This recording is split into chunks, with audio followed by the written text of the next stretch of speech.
The lobby of a 3-star hotel in Vermont, the middle of the night. There is no one behind the check-in desk. Rita, 30, mills about, waiting for the clerk to return. She notices a bell and considers ringing it, but ultimately decides against it. She waits patiently. Max enters. At the sight of his soon-to-be ex-wife, his entire body tenses. Rita remains relatively calm, which only makes Max more agitated. Oh, God, here we go. Max! I know you're not going to believe this, but it's really good to see you. You're right. I don't believe that. Why do you have to make this so hard? Isn't this a bad enough situation? Oh, good. I remember this. This is the part where you tell me how I'm being unreasonable and over-emotional. That's wonderful. I can never hear that often enough. I'm just saying that there are bigger things happening in our Sure, maybe I should be the bigger person, but then maybe you should be surprised there. Christ, where's the clerk? Well, did you ring the bell? No, Why not? because it's 2 in the morning and there's probably only one employee and she probably had to take some extra towels to someone. If she's close enough to hear the bell, then she's close enough to have already heard us talking. So what good exactly does ringing the bell do other than make her feel defensive? You are just a fountain of empathy, aren't you? Empathy is my maiden name. I mean middle name. Empathy is my middle name. The Freudian slip made more sense than the intended joke. Please shut up. Sure thing, no problem. So, what do you want to tell everyone? Tell everyone? Probably the truth. It seems you know easiest. Well, should we tell them all together or I one at already a time? told Or Shirley, obviously. what? How could you do that? That is just so thoughtless. I mean, how passive-aggressive can you get? Something can be passive-aggressive and thoughtless. Aggression, even passive aggression, requires thought. Yes, semantics is definitely what I want to discuss. Sarcasm is very unattractive on you, you know that? How could you tell Shirley? Well, it came up. She was all, how are you? And I was all, well, Max and I are getting divorced. And she was all, oh my God, that sucks. Are you okay? And I was all, yeah, I'm okay. What's going on with you? And she was all, I have idiopathic pulmonary fibrosis and I'm dying. And the conversation was pretty much focused on that. I can't believe you're going around telling people without even consulting me at all. Seriously? It's only fair if we tell them together. These people weren't just your friends, they were my friends Our friend too. is fucking dying, and you talking to me about our friends taking sides? Are we in high school? I mean, I'm sorry, Max, but what the fuck? I just think the decent thing would be to tell them together, so they don't get a skewed perspective of the situation. Max, I don't want to fight with you.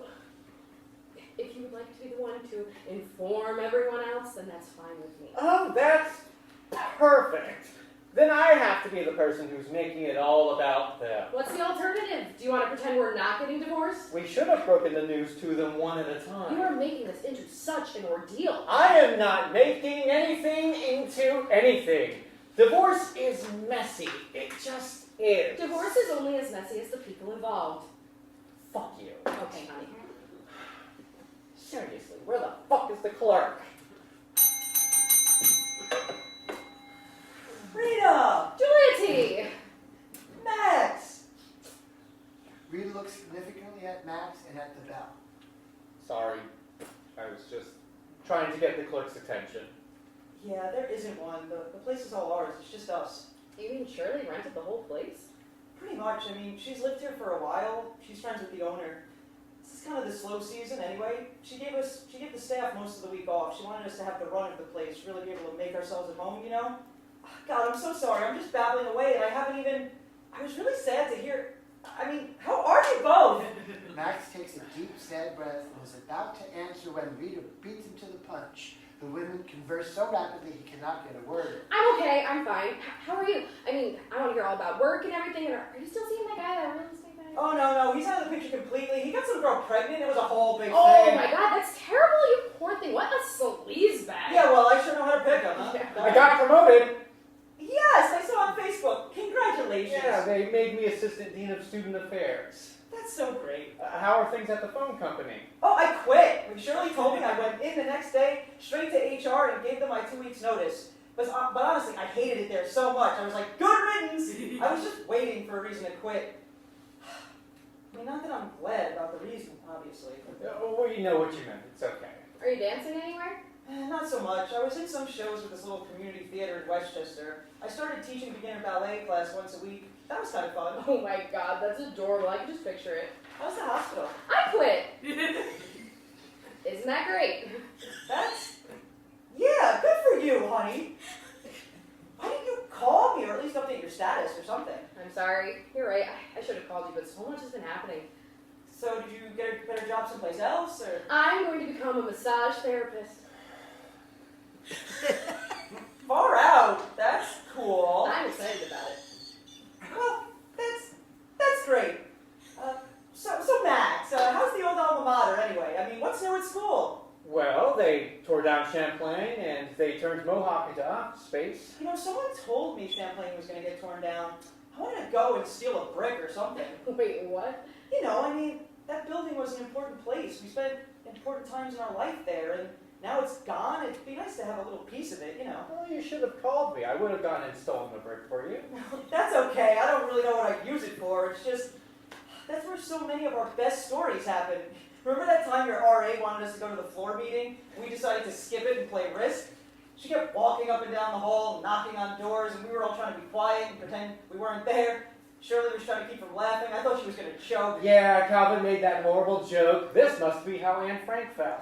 He's coming! Did I tell you? Calvin's on his way. He should be in tomorrow morning. I guess he's driving here from Chicago. Is Thatcher coming? Oh, he's upstairs, asleep as far as I know. His flight got in a few hours ago. What about Chloe? Yeah, she's here too. She got in yesterday. I'm sure if she was awake, she would have come down by now. Should we go say hi or just let them sleep? I think let them sleep. Thatcher seemed pretty exhausted. Really? Yeah, it was so weird. Very, well, un-Thatcher-like. He just hugged me really hard and his voice was all... I tried to talk to him about his comic books and the movie. Oh, did you see that interview in Variety? Of course I saw it. I printed it out at work and hung it in my cubicle. I thought he'd be so excited about it. I mean, he's like famous now.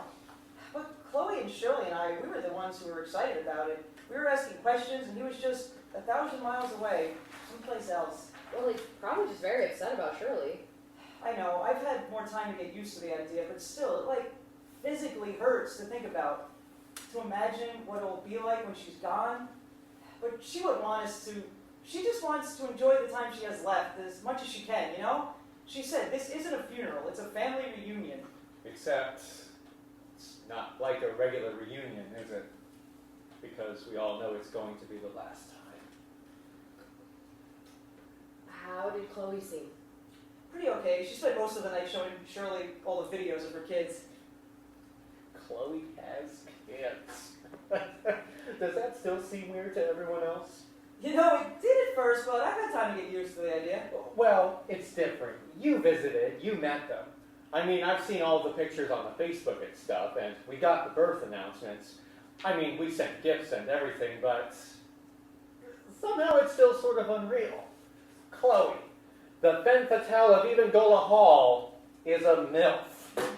Oh my god, you know she is! She's still freaking gorgeous. She's had 2 babies, but she still looks like Jessica Rabbit. Are you discussing moi? Oh, holy shit, Chloe. How long have you been over there eavesdropping? Max! Oh, Frida, sweetheart. Oh, I was just on the phone with Jake. He had a nightmare. Poor little guy. And I thought I would see if anyone else is up, and lo and behold, the Maxina have arrived.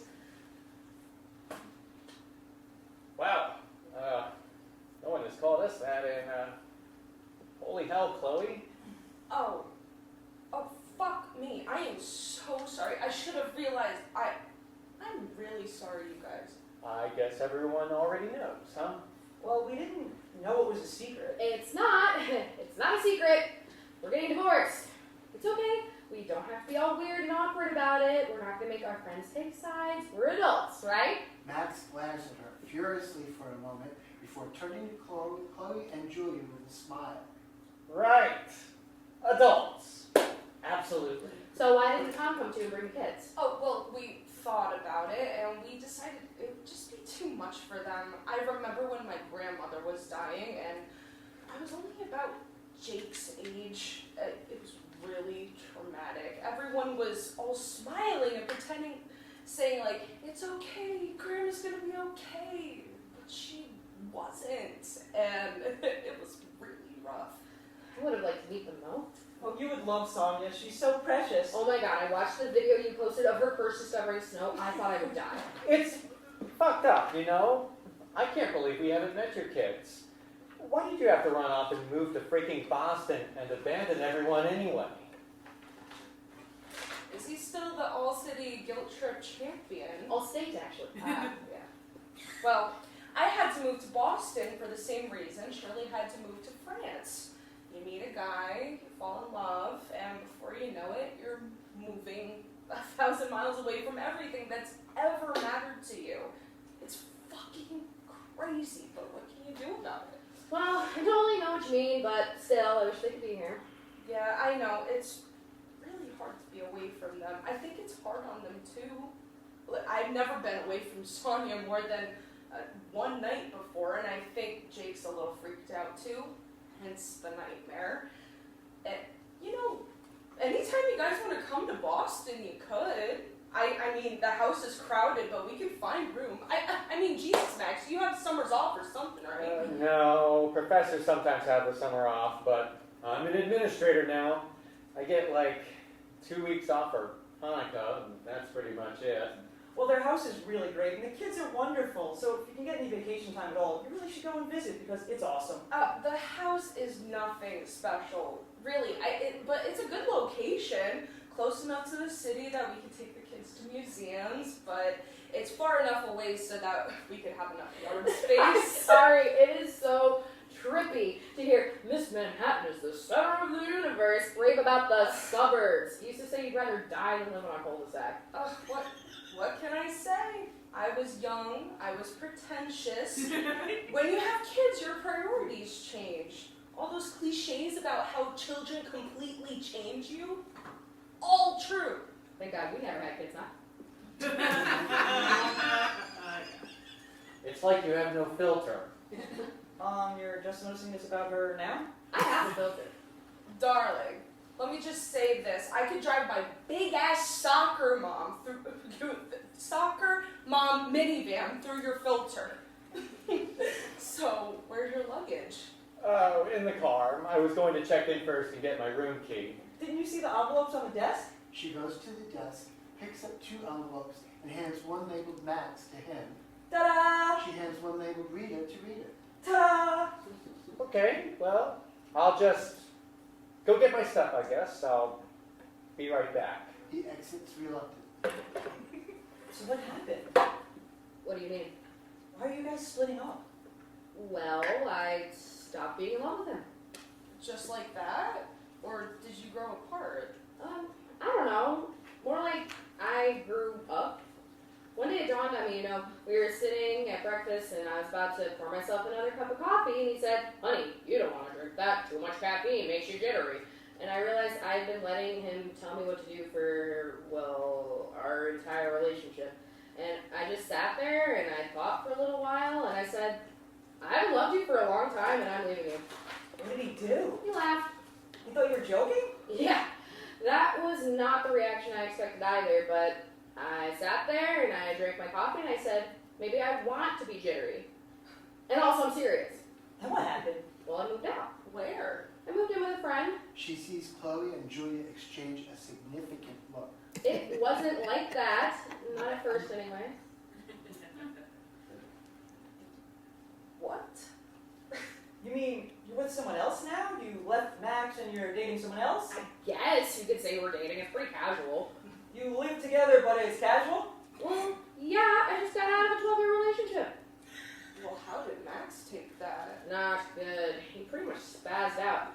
Remember when Calvin was driving us to the city for Rosh Hashanah weekend and the engine caught on fire? It was kind of like that. Poor Max. I mean, not that I'm taking his side. Well, there's no sides. No one did anything wrong. Max is a great guy. I'm not angry at him at all. And sure, I wish I realized sooner that I didn't love him anymore. I just thought I was miserable because I hated my job.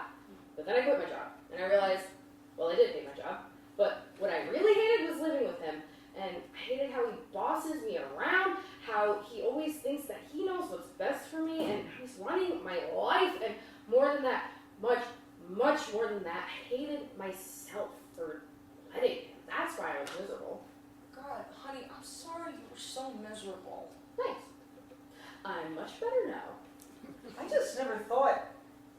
Jesus. Maxita, you know? You used to be so Codependent? in love. Yeah, I think we were once, but I was 18 when I met him. I'd been at college for about a week, and I met him, and then the next day he asked me out, and then the next day I lost my virginity to him. I was just a kid. We all were. I mean, how else can you explain Calvin's fedora? Or my decision to major in dance. Hey, you followed your dream. That's a beautiful thing. Yeah, that's what I think whenever I get a bill for my student loans. I followed my dreams, and I'm still paying for it. What a beautiful thing. Well, when did you get so cynical? Sometime after about the 1,000th cattle call casting session, it finally sunk in. 30 is too old to be a dancer. Hell, 22 is too old to be a dancer. But no one will tell you that. God, I wish I could go back in time and smack myself in the face and say, "You're not special. You're not good enough." I could have saved myself a lot of time and energy. Julia, honey, you are special, and you are good enough. She's right. Yeah, you're not a professional dancer, and that sucks, but maybe it was really important for you to try. You're right. Forget regret, right? Or, yeah, life is yours to miss. That's right. Exactly. We can't change the past, so we might as well concentrate on the future. You're right. I can't believe how everything's gone so askew. They hear someone coming. What took so long? Entering with Max. I don't know. Ask your mother. They take turns embracing Calvin. Look who I found wandering through the parking lot. Holy shit, Chloe. You're a MILF. Why, thank you. Julia T. Dollface. You look amazing. Shut up. Rita. Good God. You are still fucking gorgeous. You look like hell, dude. Did you start doing heroin or something? Filter. What can I say? The years have not been as kind to me as they have been to you. Well, you did just drive her from Chicago, and it's Jesus Christ o'clock in the morning. It's okay, doll. Really. So, Max tells me you're an adulteress. I suppose I am. Well, are you accepting applications? Jesus, Calvin! I'm just kidding around, dude. Come on, how long have we known each other? That's just my sense of humor. It's true. Calvin only has 2 jokes. One is about banging your girlfriend, and the other is about banging your mother. Calvin has to make jokes about sex because he doesn't get enough. I wouldn't be so sure about that. Have you seen his Facebook lately? 540 friends, about 500 of them are women. What exactly are you doing in Philly? Having a problem? Trust me, doll. If I did, you would be my first phone call. Oh, burn! Well, this has been great, but Max said Thatcher is upstairs sleeping. Which room? Up the stairs, first door on the left. If you'll excuse me, ladies. And Max. He tips his hat gallantly and exits. It's kind of comforting, at least one of us hasn't changed. Yeah, same old Calvin, except for the drugs, of course. What? Oh, come on. Weight loss, eye bags, dilated pupils, constricted blood vessels. None of us have a nursing degree, Rita. Okay, well, take my word for it. Our little Don wannabe is into some serious substances. I'm 80% sure he's on coke right now. You serious? Oh, yeah. Can't you tell? A scream is heard from upstairs. Calvin's distant laughter. Calvin, you motherfucker! I think you can ring that bell as much as you want now. Yeah, there's no way Shirley didn't wake up. I'm gonna go check on her. Exits quickly. Oh, poor Thatcher. He was just so tired. Not like I expected at all. Yeah, that's what Julia was saying before. I think he's taking it really hard. Like, Shirley, 2 of you. What? She means you and I, splitting up. See, there are these organisms called human beings, and they have these things called feelings. Some of them even take things like marriage vows pretty seriously. And they feel sad when one of their friends leaves another one of their friends for a fucking masseuse. For about the 1,000th time, I did not leave you for him. Say whatever you want. The facts are the facts. Our marriage had only been over for a week when you fucked someone else. Our marriage had been over for a year, Max. maybe longer, we just couldn't admit it to ourselves. It was not over for me, Rita. I was fucking trying. I was working like hell to make it work, and you just wake up one morning and say, and I'm kind of bored today, so I think I'll throw away a 12-year relationship and start fucking a teenager. He's not a teenager, he's 22, for crying out loud. Chloe, I'm very sorry that you have to witness this. Oh, fuck you. No, fuck you. They stare each other down. Chloe looks back and forth at each of them, considering speaking and decides against it. Meanwhile, Calvin bounds down the stairs, followed closely by Thatcher. Holy awkward, Batman. Hey, it's our famous classmate. She hugs Thatcher. How are you? I'm fine. It's good to see you. It's been way too long. Jesus, Thatcher, are you okay? I'm fine. Aside from, well, everything. Dude, are you still a little bit asleep, or did you develop clinical depression? Thatcher shrugs. Max embraces Thatcher. It's going to be okay, man. God, it's a funeral in here. Shirley enters suddenly, followed by Julia. Well, we can't have that. Shirley! Fuck, I missed you, bitch. I missed you too. And I missed you. I missed all of you. But I didn't get everyone together again to reenact terms of endearment. None of that weepy shit, okay? I mean it. So, what is it gonna take to make you sad, sorry bastards cheer the fuck up? Calvin pulls out a large bag of marijuana. I thought you'd never ask. Ends up seeing one.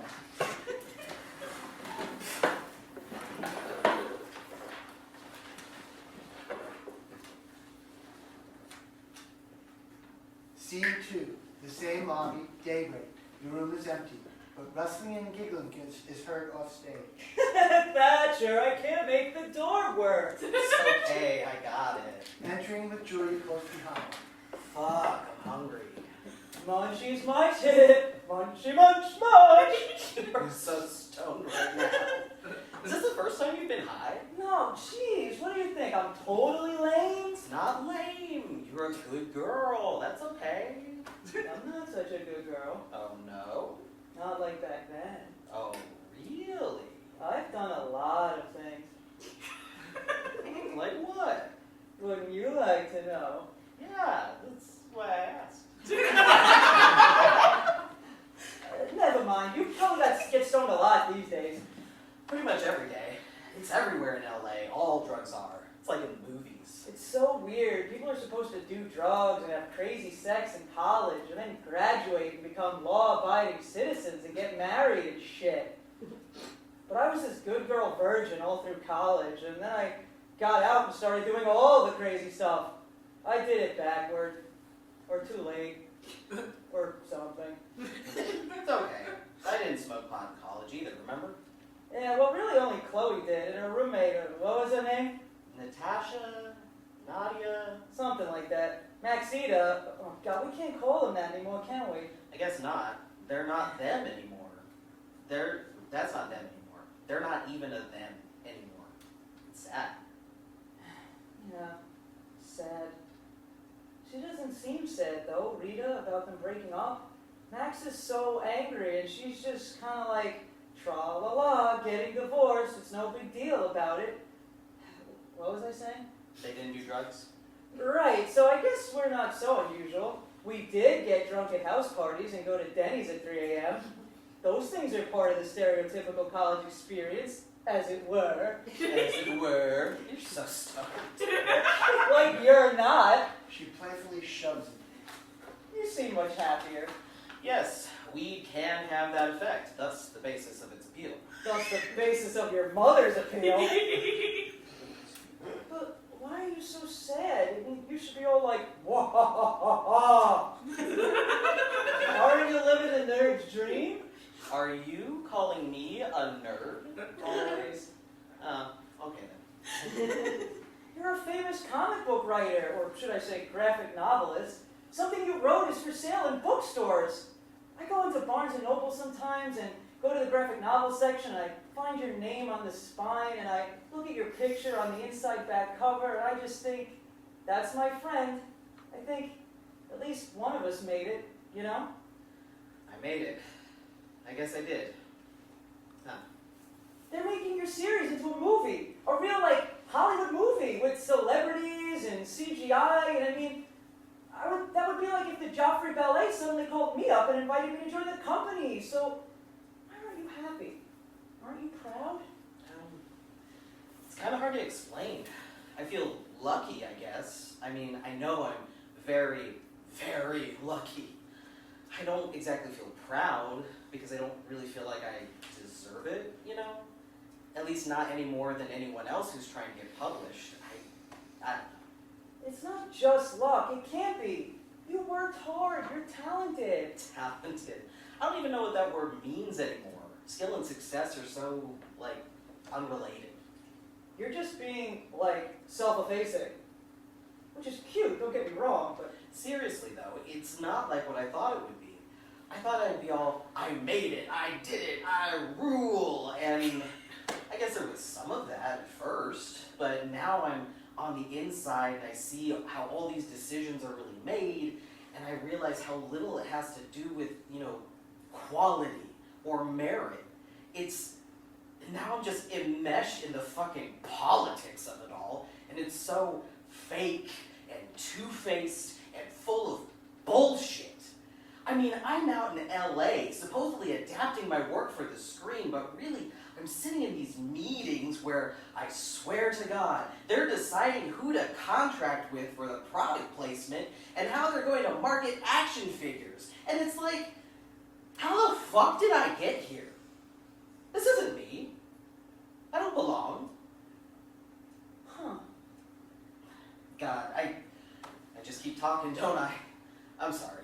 It's been so long since someone actually sat and listened to me, instead of just nodding and smiling and waiting for their turn to talk. Oh, sweetheart. I shouldn't be complaining about my life. Not when... I know, our friend is dying of some disease no one's ever fucking heard of.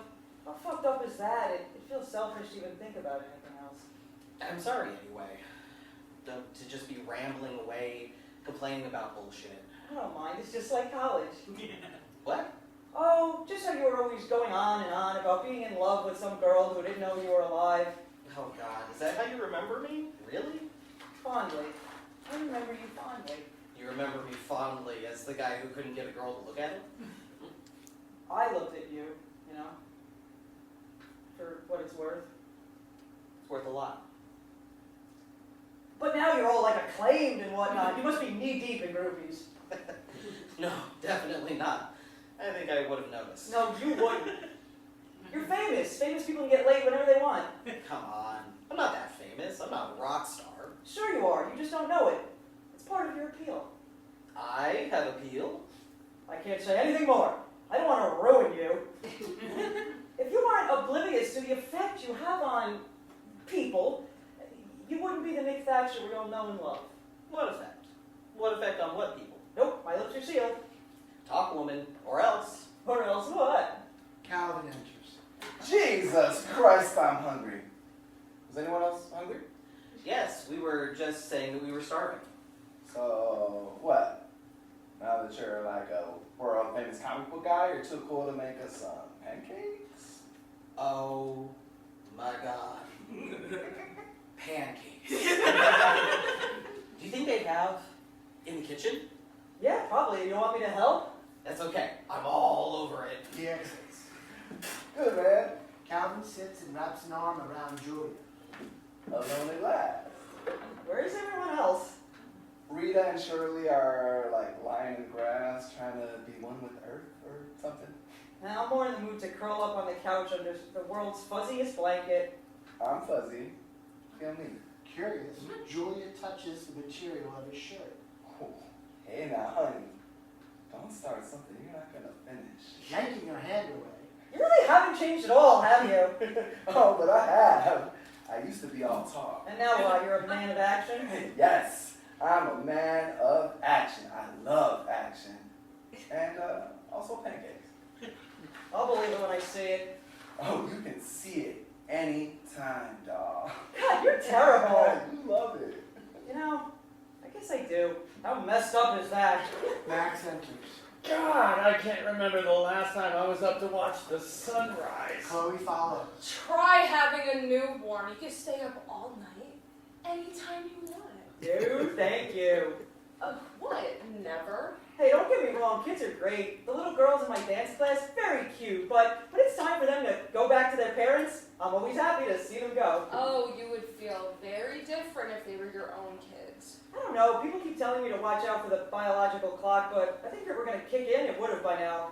I just don't feel like burning me to procreate. But the children are the way to immortality, and you're a genetic gold mine. You're beautiful, graceful, smart. I mean, Julia, I must insist, you have to have kids for the sake of the species. Pass.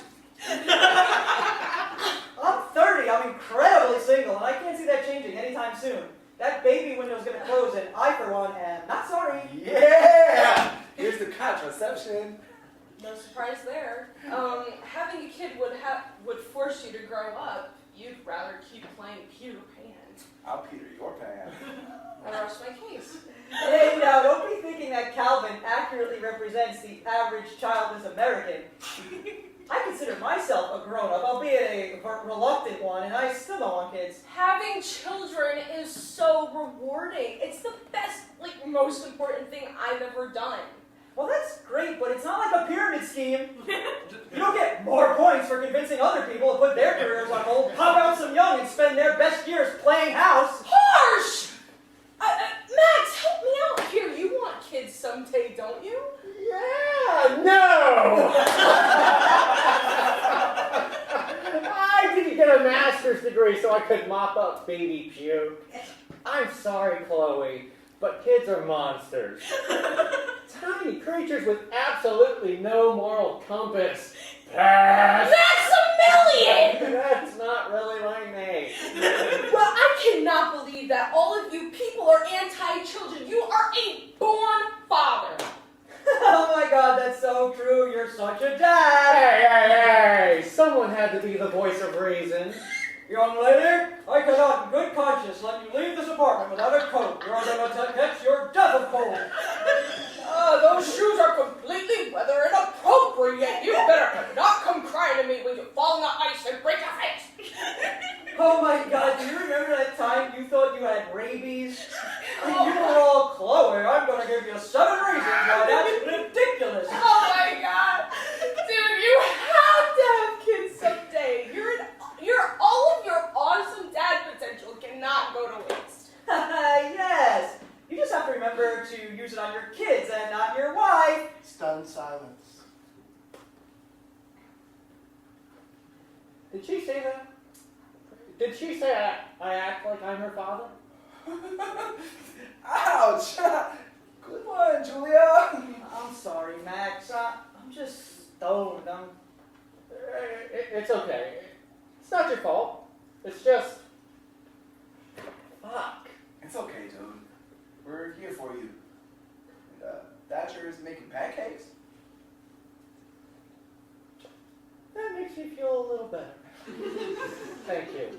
Max, I know it's not what you want to hear right now, but maybe this is really for the best. Wow, Chloe, you're right. That's not what I want to hear right now. Come on. Would you really want to stay married to someone who was just making you so unhappy? I wouldn't say that exactly, but I just feel like this came out of nowhere. She doesn't want a trial separation. She doesn't want to go to counseling. She just moves out. Bam! Like that. How does someone do that? And now she's fucking some asshole. I mean, I just look at her now and it's like, who are you? Where's the woman I married? People change, you know? They can't help it.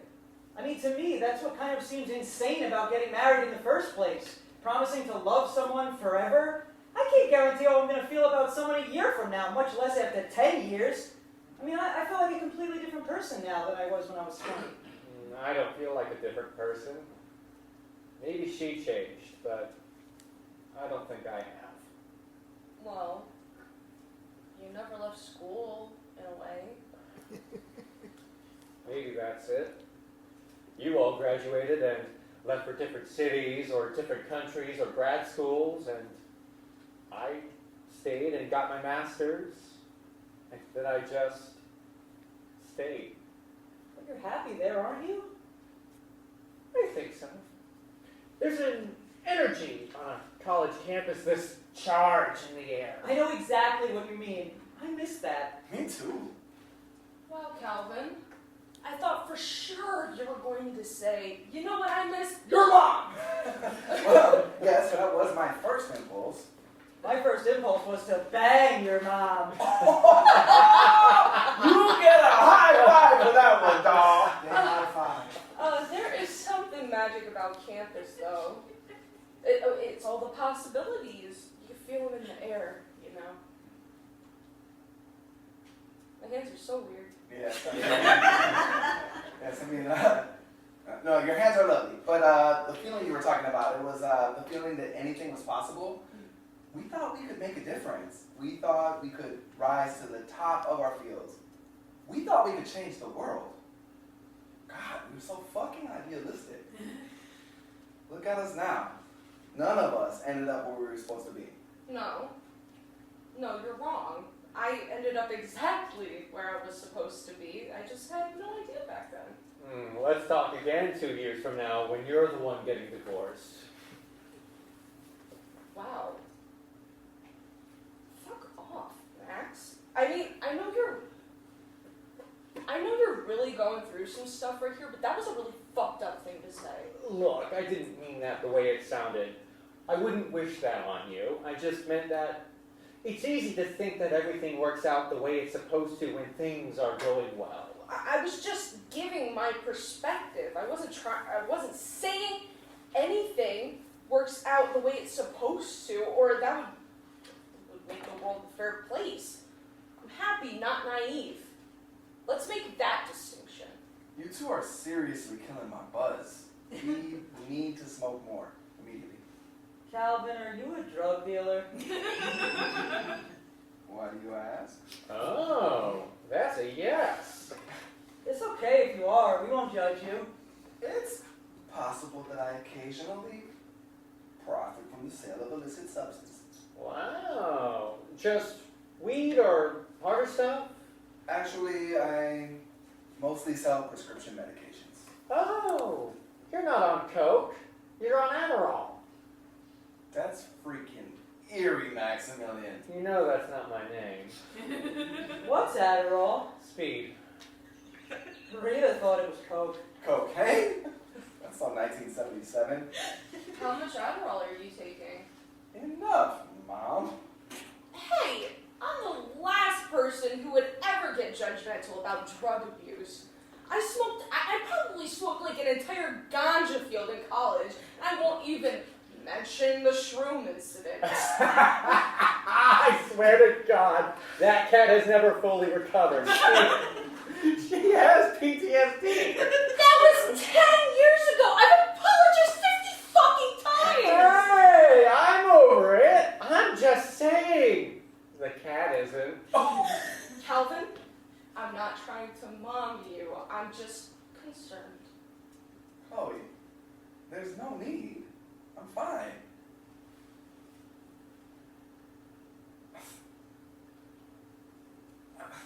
I'm not fine. I'm a mess. I don't know what the fuck I'm doing with my life. I was supposed to be a psychiatrist. I thought I could help people solve their problems. God, that sounds dumb as hell in hindsight. Well, now I help people avoid their problems, which is probably all they really want to do anyway. Is that really the life you want? Not really. But I don't know what the hell I'm supposed to be doing. And this kind of just fell in my lap, so I'm just trying to figure out my next move, I guess. Hoping that I don't end up that creepy guy at the bus station. What? You know, every bus station has that creepy guy talks about how he has a master's degree and then offers to sell you crystal meth. Yes, I've met that guy. This is not where I thought I'd be at 30. I have no career, no wife. Hey, you married? Laugh it up, fuzzball. I'm serious. Thought, you know, I'll have my fun and sow the oats or whatever, but I always thought I would like get married someday. Sounds fucking stupid, but what you and Rita had? I always envied that. You were constantly making fun of us. Yeah, well, exactly. I mean, I couldn't imagine wanting to spend as much time with someone as you two did. I've never felt that way about anyone, and fuck, you know? Life is short. What if I never do? Jesus. I always thought you were a womanizing bastard because you liked it that way. Well, it has its perks. But I thought I would have met the right girl by now. A girl who makes me want to settle down and say, okay, I choose you. I thought I had that. No, I did have that. It's just she didn't choose me back. She chose you. She loved you. That was real. It just wasn't permanent, and that sucks. I can't even imagine how much it sucks. Maybe there's someone out there who's better for you than Rita was. And I know that if you're really looking hard enough, you'd find the perfect girl for you. She's probably right under your nose. You're just too busy snorting Adderall off her navel to notice. What an image. Gosh. And you, I know you've dated some real assholes. We all have. And at the time it was happening, they all seemed like the end of the world. But it ain't over till it's over, and you never know. You could be married in a year. Probably to some divorced dude who already has kids. You bitch! Hey, you could be someone's wicked-ass stepmom. Knock on fucking wood! You all have absolutely no excuse to not go out there and find your fucking soulmate. Come on, Chloe, be realistic, please.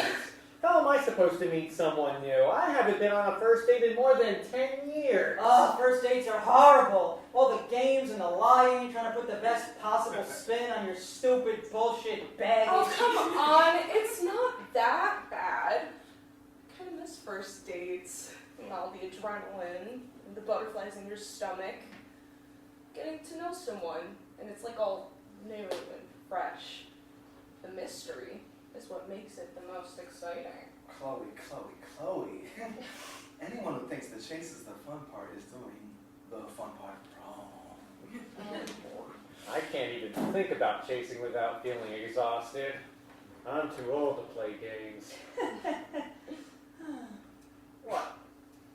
Oh, I was just thinking about this time that Thatcher and I were hanging out, and we were talking about all this kind of stuff, how hard it is trying to figure out if someone's interested, and we were like, games suck. And he said, yeah, the only games I want to play with a girl are on the PS3. God, I loved him for that. Does he know that? What, Thatcher? Probably, whatever. That train has sailed. Oh, I don't know. I think you should go for it. Hey, maybe he could be the one that got away. Oh, please. He's a dude I had a crush on in college. Do you know how many guys I had crushes on in college? Well, we could do the math. Let's see, an average of 1 or 2 a month would be 18 a year for 4 years, so about 72. There you go. He's not the one who got away. He's the one of 72 who got away. You don't ever regret putting moves on him? Look, I put all kinds of moves on him. I gave him signals that could land a freaking helicopter. He wasn't interested. It's not that hard to get a guy like Thatcher to like you. All you have to do is be pretty and listen when they talk, and they'll pretty much fall in love with you. That has never been my experience. What do you think I did in college except dance my ass off and listen to dudes with nothing but platonic feelings for me talk about the girls they wish they were sleeping with? Rita and Shirley enter from the front yard. Calvin exits to the kitchen. Sometimes you got super drunk and you talk with a fake British accent. Oh, good lord. I remember that. That was lovely. That was embarrassing. Like the bartender really thought you were from Liverpool. The point is, there is something about me that makes most guys look at me and think, she reminds me of my sister. Oh, Julia, that's just not true. Guys look at you and think, nice ass. Some assholes do, maybe. Some dudes who are secretly off having unprotected sex with other women think that, but the nice ones, they don't look at me that way. Hey, I'm a nice guy. I'd like to think so anyway. Thatcher and Calvin enter from the kitchen with 4 plates of pancakes. And I totally think you have a nice ass. Oh, that's so sweet. Thanks. She hugs him. Why don't I ever get that reaction? He hands a plate of pancakes to Rita and starts eating from the other plate. And in other news, pancakes. He hands 1 plate to Shirley and 1 to Chloe. Thank God, I'm starving. She sits down and starts eating. What the hell took so long? I'll have you know, it's very hard to cook when you're stoned. You get distracted very easily. It doesn't help that you ate the first 7 you made. These are great. Thatcher, you're the best. Heading back into the kitchen, followed by Max and Julia, currently plateless. There's more plates, we just couldn't carry them all. Eating, Shirley, I know I've said this before, but I want to say it again. Thank you so much for bringing us all together again. You're welcome. Again. Is it weird for you? Is what weird for me? Thatcher, Max, and Julia re-enter with pancakes, sit down, and start eating. Waiting to die? Rita! It's okay. That is what's happening. Why pretend it's not? Everyone eats their pancakes in awkward silence. And yes, of course it's weird. Knowing I'm gonna die, not knowing when, sucks. Sometimes it's scary. I mean, not knowing when it will happen, or what will happen afterwards. I mean, I know what I believe. I only believe what I believe because it's what makes sense to me. What if I'm wrong? What if Calvin's right and our souls do live on? Why is that scary? It's supposed to be comforting. I know. The idea that there's an afterlife or reincarnation, it could be comforting, I guess. It could be scary too. What if the afterlife is repeating the worst experience of your life over and over for eternity? Or worse, what if there really is a hell where you atone for everything you did wrong with ridiculously ironic punishments? What did you ever do wrong? You're like the best person I know. Thank you. But you know what I'm saying. I know, and I'm not saying I wouldn't be scared too, but my worldview simply does not allow for any scenario in which you are in pain instead of at peace. It's just not goddamn possible, okay?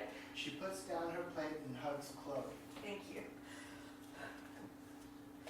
God damn it, Thatcher! Yes? You have to promise me something. Anything.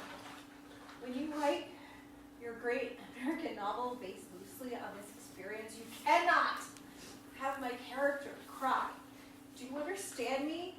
There will be no fucking crying in your transparently autobiographical work. Check. The character I base you on will be a fearless fucking badass to the very end. Because that's how I think of you. That is who you are. Me too. You're my role model.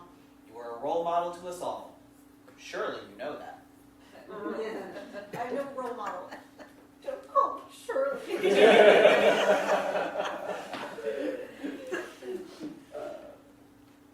You were the first girl to call my bluff, you know? What? Freshman year, after the Halloween party, I walked you back to your dorm. Oh, right. You put your arm around me all suggestive-like and said, "Can I come in?" And you, I couldn't fucking believe it. You said, sure. and you turned your face and kissed the hell out of me. Seriously? You guys slept together freshman year and never said anything? Slept together? What? No. I ran like hell. At the time, I couldn't help but take it personally. But it's probably for the best. If we had slept together freshman year, maybe we wouldn't have stayed friends. Maybe we would have fallen in love. Shirley shoves him playfully. What? You never know. Are you okay? Did we do something? God. Tired. Feel like I stayed up all night smoking pot. Yeah, I feel that way too. Wonder what that's about. You should get some rest, honey. I guess so. Shirley makes her way out of the room. There's a moment of reverential silence after she has left the stage. It's so unfair. She's like the most alive person I know. How can the most alive person I know be dying? Thatcher hugs Julia. I know. It's completely unfair on every level. We're In lucky. every way. We're lucky though that we had her in our lives. Lucky that we got to know her. If we hadn't been friends with Shirley, we would never have met any of you guys. Can I just say, I think it's sweet that even though you two are having a hard time right now, you just referred to you guys as we.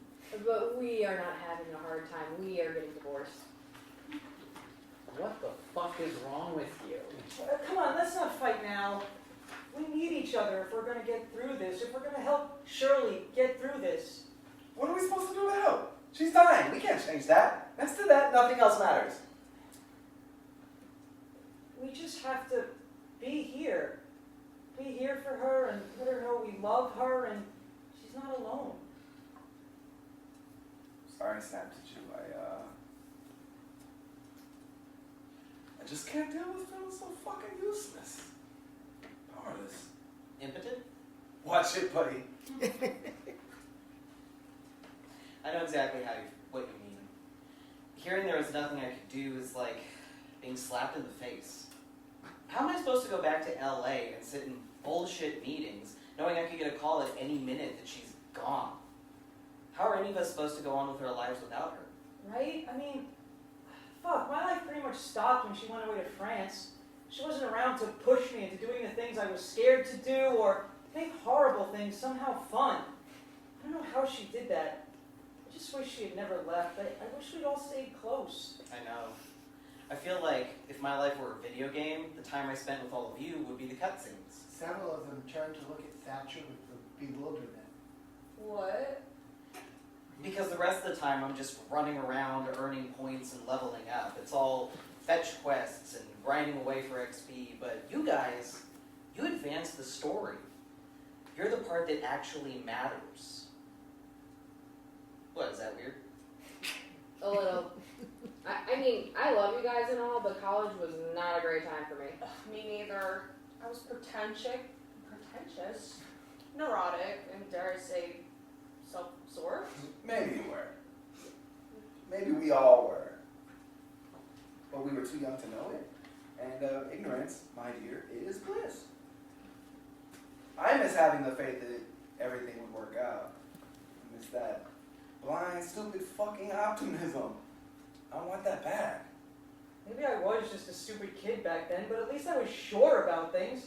I felt like I knew who I was and what my life was supposed to be about. The last 5 years or so, I haven't had all of you around to remind me, to tell me who I am, and now I just feel so fucking lost. From now on, when you need someone to tell you who you are, you call me, and I will tell you that you are amazing. Julia hugs Thatcher. I love you, Thatch. Love you, Jules. I feel like I'm in an after-school special about why you shouldn't smoke weed. Oh, I'm sorry. I didn't mean to get all weepy and needy. It's just one of those things, you know? I thought I'd have my shit together by now. It was a lot like that scene in Reality Bites. Oh my god, yes, when the girl says, I thought that by the age of 23, I would be something. And Ethan Hawke says the only thing you have to be by the age of 23 is yourself. Yeah, well, we're not fucking 23 anymore, are we? No, we are not. 30's not so bad. It could be worse. Oh We my. could be 40. Don't even say that. I never want to be 40. Shirley enters. Fuck you. Oh my God, Shirley. Are you okay? I couldn't sleep. Feels like there's something wet and rotten spreading under my ribs, trying to claw its way out of me. I'll call the hospital. Don't! I signed a DNR. But I don't want to die in a hospital. I may not get to decide when or how, but I get to decide where I'm dying, and this is it. We want to help. We don't know what to do. I know. I'm sorry. It's just at any moment, I'm not going to be able to breathe. And you came all the way to Vermont to be with me, and I'm grateful to all of you for that. And you're all sitting around wondering how my death is going to affect you. Rita, what the hell is wrong with you? Your marriage is over and you can't take 5 minutes to be sad about it? And Thatcher, you're the only one here who is actually living their dream, and you're depressed because what? You feel like you don't deserve to be successful? Whether you deserve it or not, there are a lot of people who will never get where you are. And you have a responsibility to those people to do something with this huge chance that you've been given. Julia, you want to go back in time? Calvin, you don't want to be 40? Please, get some fucking perspective. I love you all, but I've had just about enough being everyone's rock. I'm done being the glue that holds this group together. Someone else's turn, okay? Good night. She exits.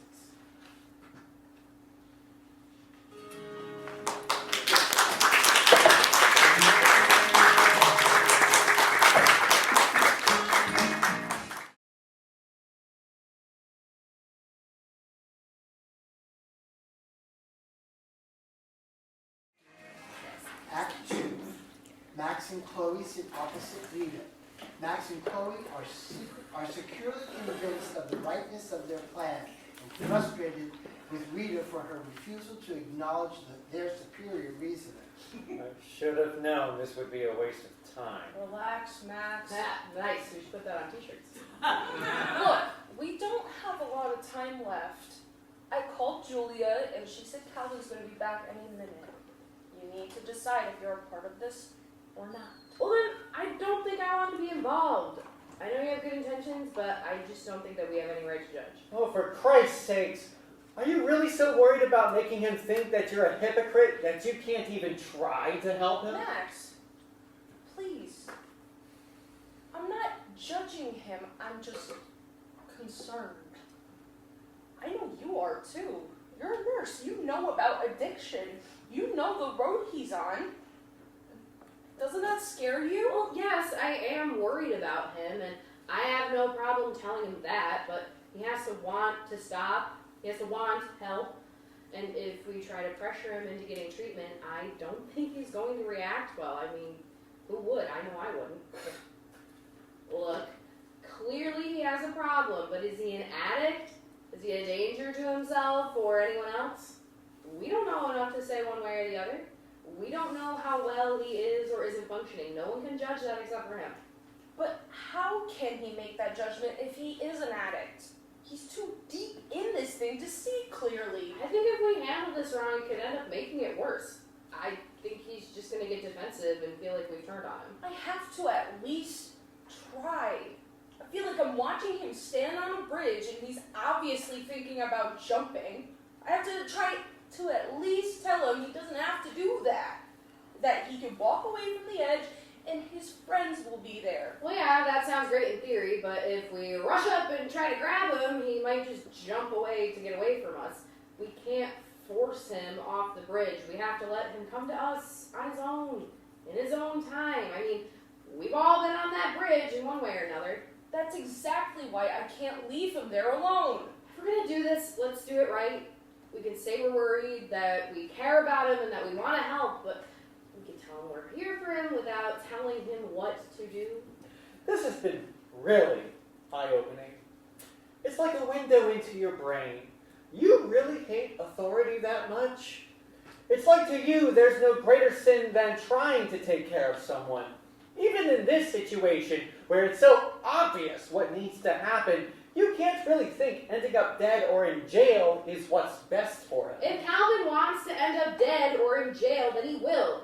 You aren't going to stop him. You think that if you follow all the rules and you make everyone else follow them, then you can control the chaos and you can make everything and everyone better. Sorry, but that's not how it works. You cannot force people to be better. Over-identify much? I mean, seriously. We're not talking about you and I. We're talking about our friend who has a serious problem. A problem that's not going to be solved by a bunch of wishy-washy hand-wringing. We need to get him into rehab before something terrible happens. God, you think everything is a catastrophe. You think the world is going to end if you don't stop it. But we don't even know how long he's been using. This could have been going on for months or years without him getting any help or advice from you. You think you know what's best for everyone, but when was the last time you even spoke to Calvin before this week? We're not all like you, Max. We don't all have to try to control the world by telling other people how to run their lives. I don't tell people how to run their lives. Oh, please. Has any of us ever made a decision? What the hell are you talking about? Where do you even come up with something like that? I don't know where you could get the idea that I'm not... Is that your serious mom voice? Are you going to count to 10? Yes. I am going to count to 10. And then I'm going to turn this car around, and you're both going to time out when we get home. Stop making me laugh. It hurts. Can the two of you please put your differences aside and work on this? You're right. We shouldn't be wasting time fighting with each other. This, between us, this is not what's important.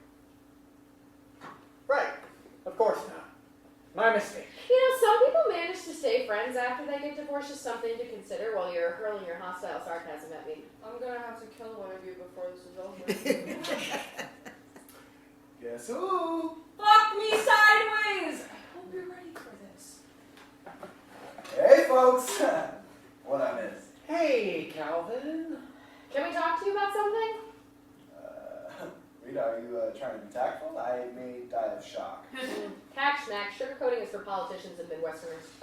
Calvin, can you sit down? There's something we want to talk to you about. Why do I suddenly feel like I've been kidnapped by Oprah? What? It was funny. Calvin, the last thing I want to do is go all Oprah on you, but this is kind of serious. We all feel that, we all feel concerned about you. You don't seem healthy, and we're concerned that you have a substance abuse problem, and we want you to know that you don't have to go through this alone. We can help you. I mean, we want to help you if you would let us. Oh, come on, Chloe. I smoke you guys up and suddenly I need help? Please, give me a break. Are you sure? I'm sure. You may be a mom, but you're not my mom. And I don't want to talk about this anymore, so drop it. That's good enough for me. You're not helping. If it's not a problem, then why don't you want to talk about it? You admitted that you're unhappy and that you're using drugs as an escape from reality. That sounds like a problem to me. Max, leave it alone, okay? No, I can't leave it alone. I need you to hear me. You have a problem. It's obvious to all of us. Please don't speak for me. Would you stop? Calvin, please. I don't have to explain myself to you. I don't answer to you, and this conversation is over. Well, I know I can't force you to talk about this, but please, I just need you to know that I'm here for you. Great, Chloe. If I need any help making a casserole or programming my automatic sprinkler system, I'll give you a call. Calvin, you don't need to get hostile. It's okay. I think you need to ask yourself why you're so angry. I mean, maybe because you're being judgmental as hell. We're not. We're really not. hear anything that Shirley said the other night? Anything about having perspective and not getting caught up in bullshit? Calvin, we're all upset about Shirley. We're more than upset, devastated. But you can't use her as a reason to self-medicate yourself to death. Okay, why not? Because it's not what she would want. How the fuck would you know? We understand how you feel, Calvin. I really doubt that. You feel like your life won't be worth living when she's gone. She gave you something to look forward to. Because seeing yourself the way she saw you made you feel like you were worthwhile. She let you believe in yourself. You feel lost without her. Rita stares, puzzled, at Max. Shirley is important to all of us. But she's not the only person who cares about you. We all care about you, and it's not too late for you to get your life back on track. Back on track? On track? What are you even talking about? You can get clean. I know you can. But why should I? Because if you keep wearing out your adrenal system with this shit, you're gonna give yourself a fucking heart attack. Well, that's the upside of an addiction. It takes away the guesswork from death. Stop fucking around. This is your life, and it's time to start taking it seriously. Do you know what idiopathic means, Max? Rita knows. It means the cause is unknown. Shirley's lungs aren't fucked up because she smoked or breathed asbestos. They don't know why. And they can't fix it. Everybody dies, Max. I, for one, intend to deserve it. That sounds like a lot of bullshit to me. Well, I didn't ask what it sounds like to you, did I? Please, Calvin, calm down. We're on your side. We just want to help. Right, you just want to help. I get that. Sure. You still want to help people, too. More than that, I wanted to heal them. I wanted to save them. Except, you know what I figured out? It wasn't really that I wanted to save people. It was that I wanted those people to be grateful, to admire me and love me forever because I saved them. What I really wanted was for people to need me. So I get it, okay? I get it. But I don't need it. Calvin, I don't have a messiah complex.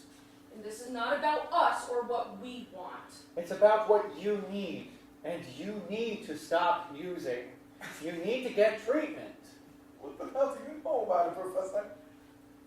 You got a lot of damn nerve. I'll tell you what you need.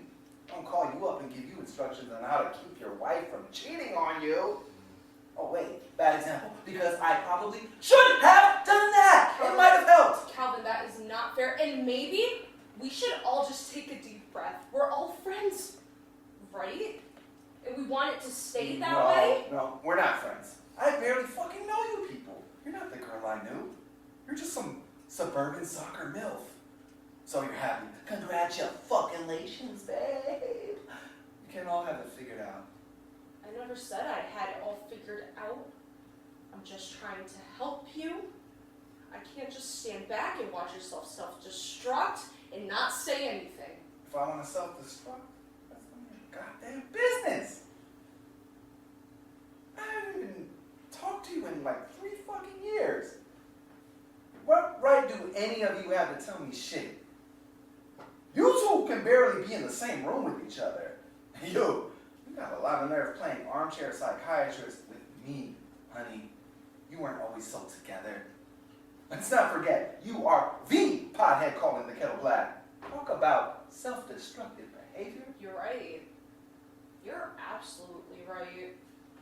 I got blackout drunk, and I smoked pot, and I slept with weirdos, and ran away from my problems instead of facing them. I know that.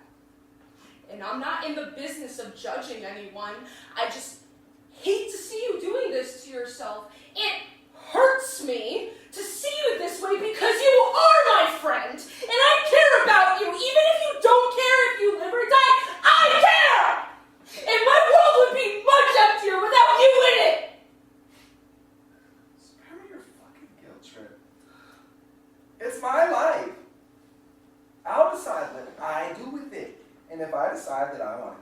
chowing down speed, and fucking anything that moves, that's exactly what the fuck I'll do! Because I don't owe anyone in this room a goddamn thing. He looks at Max, Rita, and Chloe in turn, then throws up his hands and shakes his head. Fuck this shit! He exits and slams the door. A moment in silence. Chloe is hurt and shocked, and she starts to panic. She feels like she can't breathe.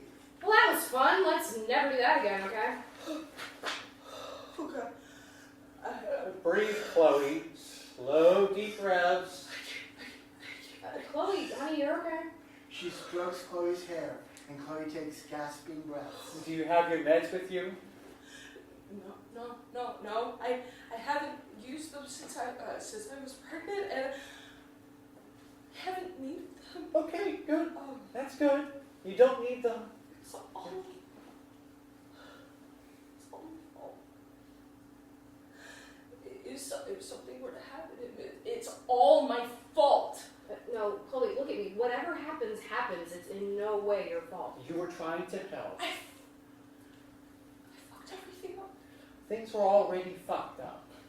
You were trying to make it better. Yes, your heart was in the right place. Do you need anything? Is there anything I can do? Chloe shakes her head. Rita continues to comfort Chloe as she takes deep breaths. Finally, she reaches a state of relative equilibrium. An anxiety attack has exhausted her. No. Okay. Good. Just keep breathing. Well, thanks for not saying I told you so, even though you told me so. No problem. You should have just left. Next time, if you aren't going to help, you should just stay out of it. All you did was undermine the whole thing. Well, by all means, Max, don't invite me to your next intervention. Believe me, I won't. What the fuck is funny about this? Sorry, Max. It's just the idea of having another intervention. I never thought we needed to have one. The idea that this could be the first in a series? It's horrifying. But in that funny way, you know, like the laughing, crying way. I can't believe it actually went worse than I expected. Adderall has made him one angry dude. Adderall didn't make him angry. We did. I did it. Don't beat yourself up. You were just trying to help him. Or maybe. Or maybe he was right. Maybe I was just trying to be a mom because I've forgotten how to do anything else. There are worse things to be. But he's right, though. I just showed up here and went right into level-headed damage control mode. Acting like I've grown up. Pretending that I've changed. I can't believe I freaked out like that. I thought part of my life was over. I didn't realize how far I'd come until I suddenly went back there, you know. Oh, you have changed. At least a little. You used to have 6 anxiety attacks a day. Sometimes you couldn't leave the apartment in the morning without bursting into tears because you thought your professor might be mad at you. God, was I that much a pain in the ass? Well, yes. But we still loved you, and because as crazy as you could be about the bad things, you were equally crazy about the good things. No one could celebrate like you. Oh my God, you guys! We have to go out tonight. It's Thursday. Thursday only happens once a week. Oh God, that was me, wasn't it? That was me. I remember that so clearly, but it always just seems like someone else. But it's not. Being together this week, I keep catching myself falling back into how I used to think and how I used to speak, and the fact that it's so comfortable being here with all of you, and being who I used to be even a little. Some part of me realizes I could be that girl again, but I don't want to. But it's scary to realize that I just almost could be again. Really, I am no better than Calvin. Neither of us dealing with our problems head on. We're just avoiding them, ignoring it, and it will go away. But that never works. Eventually everything comes to the surface, and it's usually not as bad as you thought it was going to be. Chloe decides this is her cue to exit. I'm gonna try to call him. He's probably not gonna pick up, but at least I could leave him a message. She pulls out her cell phone as she exits. You were right about one thing. Following the rules just doesn't pay off. Trying to do the right thing has gotten me anywhere. You don't do the right thing because you think it's going to get you somewhere. You do it because it's the right thing. That's just who you are. And your luck will change, but you won't. You won't always finish last, but you will always be a nice guy. I don't think I want to sit and hear my soon-to-be ex-wife talk about how I'm such a great guy. Well, you should hear from someone. And I know you better than anyone. Like, you know me. Almost better than I know myself. Almost. That's bullshit. Because you're not who I thought I knew. I thought you were a faithful, loyal, caring person. I was wrong. Maybe you think staying in a bad relationship makes you a good person and leaving one makes you a bad person. I don't agree. You didn't even give me a chance. You didn't even try. No warning, no discussion, you just leave. And within 5 minutes, you jump into bed with some other guy. What if we were just going through a rough patch? What if we were supposed to have more good years? What if we were supposed to stick out the bad part because we still have better days ahead? We do have better days ahead, just not with each other. Don't you fucking care at all? Isn't this a little bit hard for you? You really don't get it, do you? I had to burn the bridges. I had to hurt you enough so that you'd never forgive me, or it would be too easy for me to come back and fall into the same bad pattern all over again. I had to change everything. It had to be a clean break. It's too clean. It can't be this clean. We were together for so long. You left me and you ripped my life apart. And you just walk around pretending like that didn't happen. Like all those years together never happened. Like none of it mattered to you. Just because something is over doesn't mean it didn't matter. It was real. It happened. It's a part of who we are. And if I made you feel like you don't matter to me, then I'm sorry. Just because I don't want my life to be with you anymore doesn't mean I stop caring. Honestly, I care. I care so much I had to put all the care in a box under the floorboards just to function, or I wouldn't have been able to move on. Can't you understand how it feels to have the person you love tell you that they've moved on? I couldn't stay where I was. But you moved on so fast. It's like you don't care. You're not angry. You're not sad. I did enough of being angry and sad. I felt all of those things. You know better than anyone that I did. But all that pain and the rage, eventually those feelings fade away. And all that's left is the memory of us, the good times, and the love that I used to feel for you. I remember that, and I want you to find everything you want in life. I want all the best things for you. What if you were the best thing? I'm not. I know that, and deep down so do you. Life is too short to spend it with the wrong person. You have to stop being a little less reasonable and get out there and find the right person. I'm not ready for that. Just because you're scared doesn't mean you're not ready. Oh, shut the fuck up. Okay, honey. She hugs him. A brief pause. Chloe is doing the dishes for some other domestic chore. Shirley enters carrying a glass of water. Hey, you don't have to do that. I know. Are you okay? Do you need anything? Just more pain meds. She shakes one from a bottle nearby, then stops. Looks at Chloe. Unless you were planning an intervention for me, too. Oh, shit! I'm sorry. It was just a joke. It was a bad, dumb joke. It's okay. She hugs Chloe, who takes some deep breaths. tiny sweetie. Is there anything I can do? Oh, God, I should be the one saying these things to you. You're the one we should be taking care of. That. You have an actual terminal medical condition. And what is wrong with me is only in my head. So is a brain tumor, but that doesn't make it not real. You know what I mean? Yeah. You feel like you have to downplay your anxiety disorder because you think psychological pain somehow doesn't count. You feel like you should be able to just outsmart it, shake it off. You think of your mental illness as a character flaw. I don't think that. You never say it to someone else.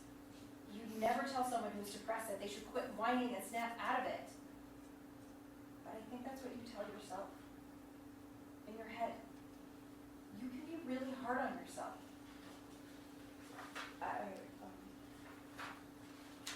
You sound like you put a lot of thought into this. I wrote a paper once, a brief history of mental illness and stigma in Western culture. Something like that. Fascinating subject. Well, especially to you, since all your friends are mentally ill. Or healthcare professionals, or both. I think troubled people tend to gravitate to each other and toward people who want to help. On any given day, I could be either, or both. Right now, I want to help, if you'll let me. I just keep thinking about my mom. When I was a little kid, she called me Chicken Little. Really? Yeah, I was always a nervous, worried little kid. And she told me the story of Chicken Little. Then whenever I was scared, she'd say, "Oh, Chicken Little, the sky will fall." Did it help? Maybe. I don't know. She was just trying to tell me not to jump or to the worst possible conclusion, I think, but I didn't. I don't get scared because I think the worst thing is going to happen. Really.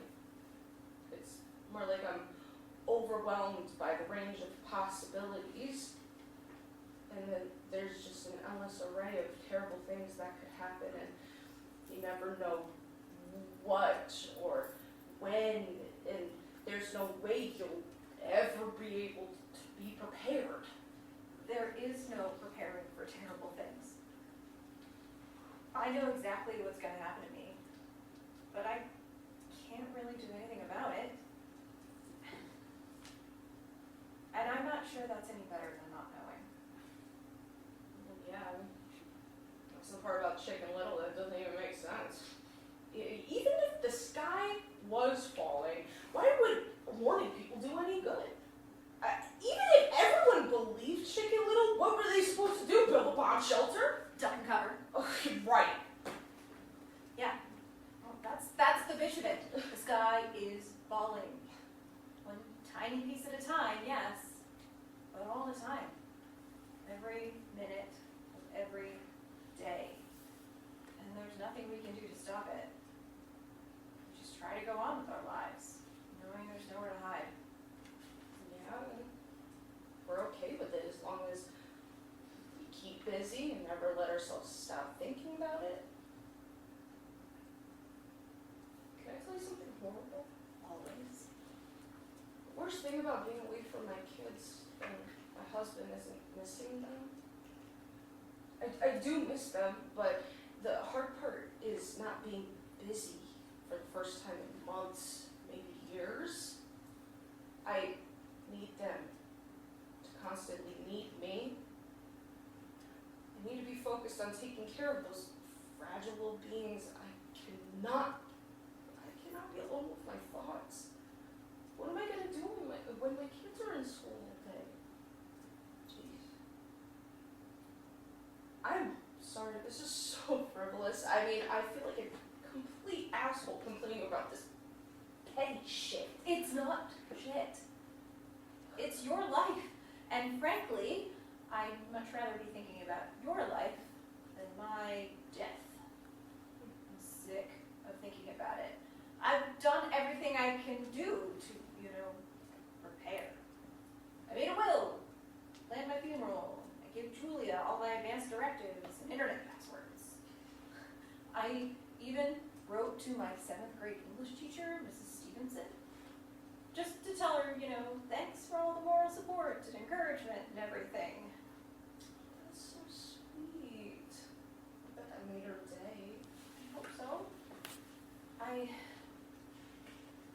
I would like to think that I hope I was kind. Not perfect, not a saint, but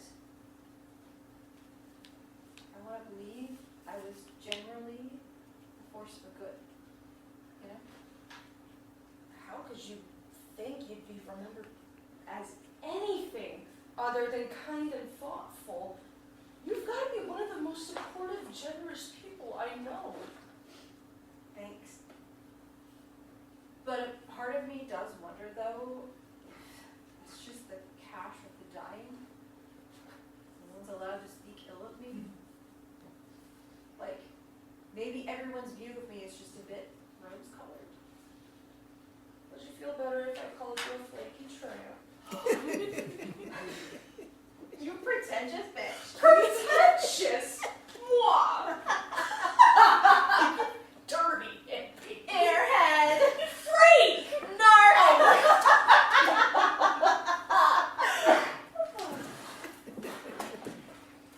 And we see Thatcher and Julia sneaking in the front door holding hands. They make their way up the stairs together. Calvin enters quietly, turns on the light. He is surprised to find Shirley dozing on the couch. She stirs. Oh, hey, I just came to get my stuff. Aren't you at least gonna say goodbye? I didn't think you'd want to see me. Calvin, you getting pissed at Chloe is not it's not exactly the end of the world to me right now. I mean, don't get me wrong, I'm not through. You were there. You didn't hear the shit that we're saying to me. You're right. And I'm not taking sides in this thing. But I suspect you probably didn't say anything that wasn't at least a little bit true. So relax. Please.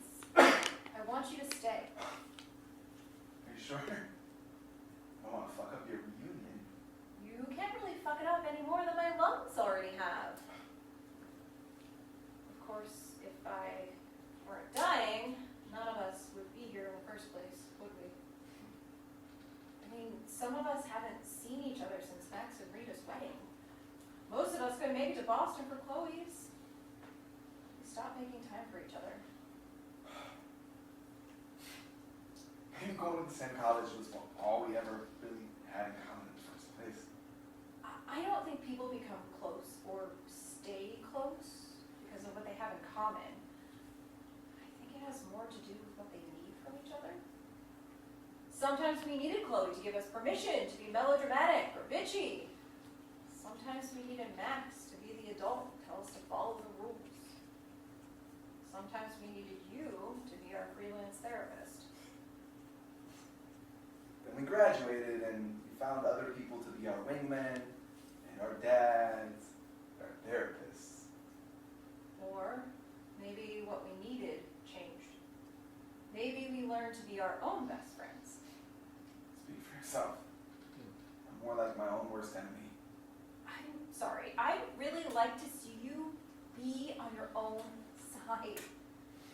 You're a very loyal friend to someone when you decide they deserve it. I wish you could see your own worth. What worth? Come on. Don't say shit like that. I'm serious.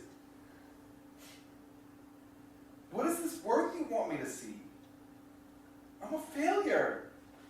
I'm a punchline. I'm a drug-dealing womanizer who's not getting any fucking younger. That's not how I see you. Why did you give up being a psychiatrist? Just couldn't deal with people's whining anymore. Don't make jokes. I want a real answer.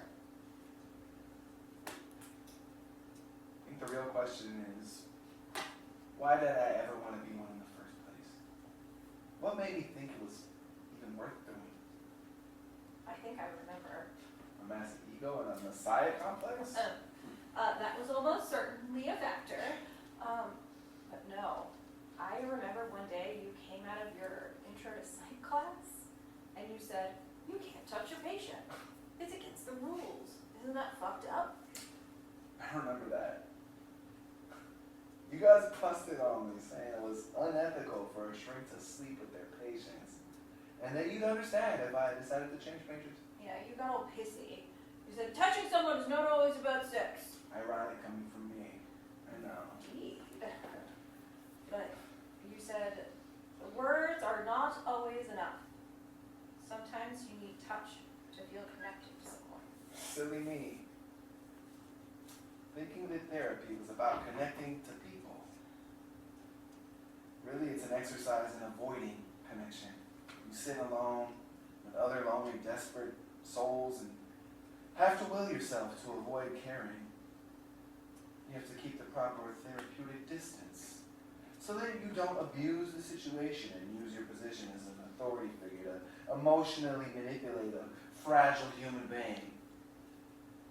So that you don't become a stand-in for their father or their lover or their priest from their summer camp.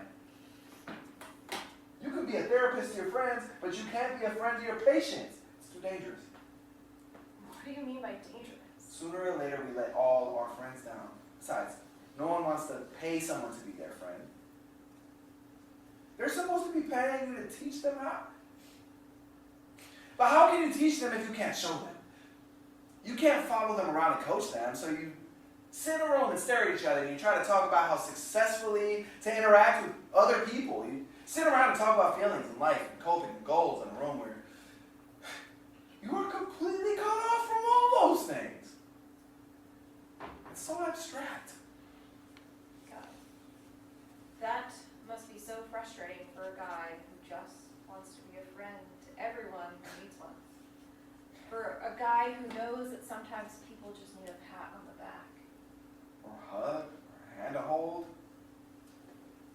It's just horrible to know what someone needs and not be able to give it to them, you know?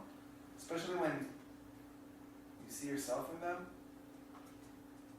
When you need the same things. I think what really finished me, I was doing my 1 day a week in the short-term psych ward at GSW. This place was awful. Overcrowded, underfunded, full of confused and desperate people, the patients and the staff. The nurses and aides spent all their time trying to keep patients from taking their clothes off and breaking shit. I got maybe 10 minutes with each patient once a week. It's barely enough to assess suicidality and lucidity, much less make an actual treatment plan. It's triage, not treatment. There was a homeless man, Paul. He had been living on the streets for over a year when he tried to kill himself by jumping off a bridge. We put him on medication.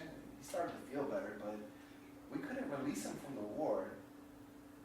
He was stuck in a locked ward. So basically, a prisoner, until someone in the social work office could find him some kind of shelter or halfway house. There's so much fucking red tape. Most of the time, short-term psych is for about like 10 days. But Paul had been there a month. When he made friends with this girl. She was 19. And it wasn't even her first time in a psych ward. She'd been in therapy for chronic depression since she was like 6 years old. She was medication resistant. There was really not much we could do for someone like her. Fortunately, her parents could pay to send her to a private facility, so we were able to release her. On her last day in the ward, she went over to Paul and gave him her Metro card. She said, "It's a monthly pass. It's paid up for the rest of the month. I'll keep paying it every month as long as it takes until you get to where you need to go." She gave him a hug and said, "I'll miss you." And it hit me that this girl, this depressed as fuck 19-year-old kid, had done more for Paul in 5 minutes than I had done in 5 weeks. It wasn't her job to help him. It wasn't her responsibility. It was mine. And I failed. I don't know why. After everything I'd seen, all the terrible things, all the pain that I had been witness to, but that was it. That was the breaking point. She was allowed to be his friend. You weren't. Yeah. But you were going to break all the rules. You set out to make your own rules and show all those emotionally crippled shrinks that they were wrong. So what happened? They weren't wrong. I was. Because when you get too close, you get burned. You got hurt and you gave up. Yeah. Pretty much that simple. Well, then I have a radical suggestion for you. What? Grow up. Why should I? Because I can't. I won't get to. I know it's hard and it's scary and it's not much fun. But the only alternative to life. The point is I don't want you to self-destruct. I don't want you to die. I don't have a choice. But you do. I'm asking you to choose life. When did you become pro? Don't make a joke. It's just another way of running away. Don't pretend that you're not hurting. Don't pretend that you're not alone and scared to death. Face the fear. Calvin closes his eyes for a moment, then touches Shirley's face and kisses her. After a moment, she pulls away. What are you doing? Being brave. He kisses her again.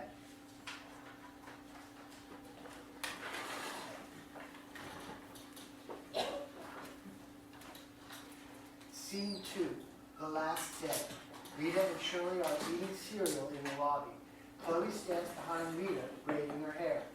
Various suitcases sit, waiting by the door. I taught that guy everything he knows. And what does he do? Breaks up with you at the Texas Roadhouse. Fucking A right, he did! And starts dating that annoying bimbo in our geology lab, the one with all the noisy bracelets. I put in all the work, and she gets all the payoff. It still bugs the shit out of me. Which I realize is fucking petty, but whatever. It's gonna be hard going back to Sesame Street and Goodnight Moon after a weekend of fucking A and bong hits. I'll have to learn to censor myself all over again. Chloe, fuck that shit. You should say fuck in front of your fucking kids. Because trust me, even 3-year-olds know what you mean when you use bullshit fake swear words like freaking. Yeah. Fuck fake swear words. Fake swear words are fucking bullshit. Well said, bitches. Maybe you shouldn't visit until the kids get a little older. I don't want to go to any parent-teacher conference to explain where my kids have learned the word hobgoblin. Anyone who gets bent out of shape over obscenities, you just tell them to go fuck themselves. And with that, I must take my leave. Are you sure you don't want to say goodbye to Thatcher and Julia? I do want to, but there's some rules you just don't break, no matter what. And sock on the door protocol is one of them. Not knocking on that door unless there's a fire or a zombie apocalypse. Even then, they'd probably still be pissed. You really do have a knack for bringing people together, don't you? It was really only a matter of time. I can't take credit for that. And Max and I are talking to each other without screaming or rending of garments. That in itself is impressive. Oh, well, that's good. He's doing better. He'll be fine. I think so. He left feeling better than he did when he arrived. What else can you ask for, really? You have the effect on people. I can't thank you enough for this week. I can't tell you how much I needed this. Part of me wishes I could stay longer, you know? And the other part can't wait to get back to your kids? Yeah, I'm sorry. I'm not. Oh, I wish I could be here with you, but my kids need me to be there with them. I know. I need you to be with them too. I need you to be back at home in Boston, living your life. It means a lot to me to know you're happy. Tell Confront I'm sorry, okay? I left a few messages, but He'll come around. Don't worry about it. We were trying to help. I think I want that on my gravestone. Here lies Chloe. She was trying to help. I don't think you have to worry about that for a while. Well, you shouldn't have to either. But life is completely fucking unfair sometimes. Isn't it though? Chloe hugs Shirley. Oh, fuck with the crying. Oh, don't cry, Chloe. Think happy thoughts, baby koala bears, and blowjobs. Koalas and blowjobs? Those are your happy thoughts? Yeah. What? Chloe hugs Rita. I love you. I love you too. Call me sometime. I will. I mean it, bitch. Don't just like my posts on Facebook. Oh. Actually call me. Okay, I will. Chloe hugs Shirley. You have to call me too. I will. Hug those kids for me. Every day. I love you. I love you. Bye. She leaves. And then there were 5. When do you have to get back? Oh, didn't I mention I'm never leaving? Oh, but that'd be fine with me, you know. Thanks. I'm definitely tempted. I should probably go back and finish my training though. Get my certification and all that. And I actually really like my therapist. I kind of want to keep seeing her. Also, there's that dude you live with. Yeah. I probably have to figure out what I want to do about that at some point. Plus filing for the divorce. So, paperwork, basically. Yeah. Lots of paperwork. Ugh, real life is such a drag. Well, when you finish with all of that, you are always welcome back here. I'm probably going to take you up on that. Julia enters, and Rita and Shirley stare at her. Good morning. Why are you staring at me? We're just checking for hickeys. Why didn't you say so? She lowers her neckline to reveal small purple bruises. Ooh. It's about damn time. Tell us everything! It was totally bananas. We went to the ice skating place, and he was really super helpful. You know, like kind of flirting. Nothing obvious, but he kept holding out his hand to me and steadying himself and offering to spin me. And I kept thinking, it's Thatcher. He's not putting the moves on me. He doesn't think of me in that way. Then after Calvin left, we were taking off our skates and talking, and I started to get that feeling, you know, that is he gonna kiss me feeling? Ah, good times. And we walked to the car, and we were talking and listening to the radio, and I realized that he wasn't driving straight back here. He was basically driving around in circles, and then I realized he was trying to work up the nerve to make a move, and I thought, if I keep waiting for him to do something, we could be driving around all night. And I realized I've been waiting for him to make a move for 10 fucking years. Like, enough is enough, you know? So I kissed him at a red light, and he kissed me back, and he turned bright red, and the light turned green, and he drove back here, and we went upstairs, and we hung a sign on the door now.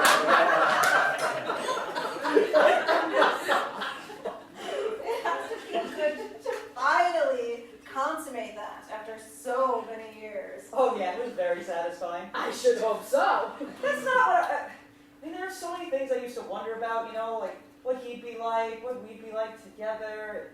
It's just nice to actually finally know. So, was this like a one-time thing, just satisfying your curiosity, or? It's hard to say. She hears Thatcher coming. It's shiny new change of topic, please. Koala bears are the only marsupials that don't clean up patches. Also, you just missed Chloe. Thatcher enters carrying his bags. Yes, Chloe had to leave. She wants you both to call her when you have the chance. Yes, she was going to knock, but she didn't want to risk interrupting your sex kids. Thanks for that, Rita. Aw, you're adorable when you're awkward. What's to be awkward about? You like each other, you hooked up, everything's as it should be. Almost everything. We can talk about this later. Talk about what later? About Julia coming to LA with me. We have a plane to catch, you know. I think we have to talk about it now. Awesome. Well, my work here is done. I'm gonna start heading back. She hugs Thatcher. I love you, call me. She hugs Julia. I love you, call me. She hugs Shirley. I love you, call me. There's her bags. Tell Calvin I'll miss his coked out man-horn face. Okay, I'm out. Excellent. She was right, though. Filters are overrated. Julia, will you please come to LA with me? It's not that I don't want to, okay? But I can't. Not right now. Not yet. Shirley, I'm so sorry about this. What? Why? I told you I would stay. I'm not going back on that. I wouldn't do that. Not for anything. Julia, I can't ask you to. You didn't ask me. It's what I'm doing. I'm determined to be here with you. Well, maybe I should stay too, if that's okay, Shirley. I don't want to go back to LA anyway, especially not alone. We've waited so long to be together, you know? Too long already. We can't just not go back. It's too big an opportunity for you. Besides, they'd sue you, right? Well, yeah, but this is America. Everybody gets sued eventually. Come on, this is serious. Calvin enters quietly unseen. It's not, though. Not really. This, with us, that's serious. Your life is in LA, Thatcher. I don't care. I want my life to be with you. Look, you have to go back today, but we can talk on the phone. We can. I'll stay with Shirley. Julia, you have to go to LA. What? No, I can't go. I promised. Calvin, you know this. If you stay, it will get harder. It will probably get ugly. I know that. There's still nowhere I'd rather be. T, you have to go. Shirley, I told you I would stay. I said I would be here for you. And you have been. But you could go now, and Calvin and I can manage. At least for a while. T, please. Let me do this. This is something I can do for all of you. Something to help. I really need to do something real right now. I can stay here, you can go with Thatcher, and it's perfect because we all get what we need. This is Calvin. I really appreciate what you're trying to do, but this is crazy. I can't just drop everything and move to LA. Why not? Because it's just fucking nuts. That's why not. What am I supposed to do in California? Whatever you want. I'm pretty sure I could get the studio to hire you to do whatever you want to do. And if you don't want to do anything at all, then hey, you could get a job in development. But you already left your job, Jules. You sublet your apartment. You dropped everything once already. But the difference is, you did it for me. How is this any different, any crazier, just because you're doing it for yourself and for him, for a chance to be happy? It just is. We weren't even dating 24 hours ago, and now I'm going to move across the country to be with you? I mean, we're moving in together? Don't you think it's a little fast? Julia, I'm 30 years old, and I've loved you since I was 20. I've loved you for 10 years. I've loved you for 1/3 of my life. So no, I don't think this is fast. Not at all.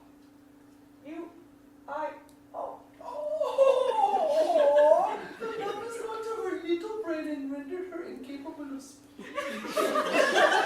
Julia smiles, takes Thatcher's hand. What I meant to say was, I've loved you for 1/3 of my life, too. They kiss. It goes on a while. Calvin and Shirley look at each other. They clasp hands. When Julia and Thatcher finally break, Julia sees them and her eyebrows shoot up. Thatcher sees this and raises his arm, pointing at the two of them. Jacques! Oh, shut up. When did this happen? Actually, this explains a lot. When were you going to tell me this? Oh, for crying out loud. Okay, seriously though, are you both sure about this? Are you going to be okay? I mean, I know pretty soon, you won't. But, Yes, I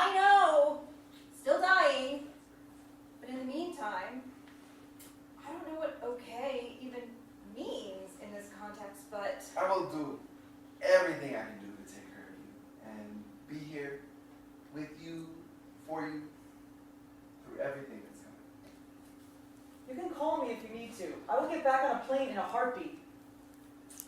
Thanks for the vote of confidence. Nothing personal, just if I'm really gonna go, I want you to know that I'm only a plane ride away. I know.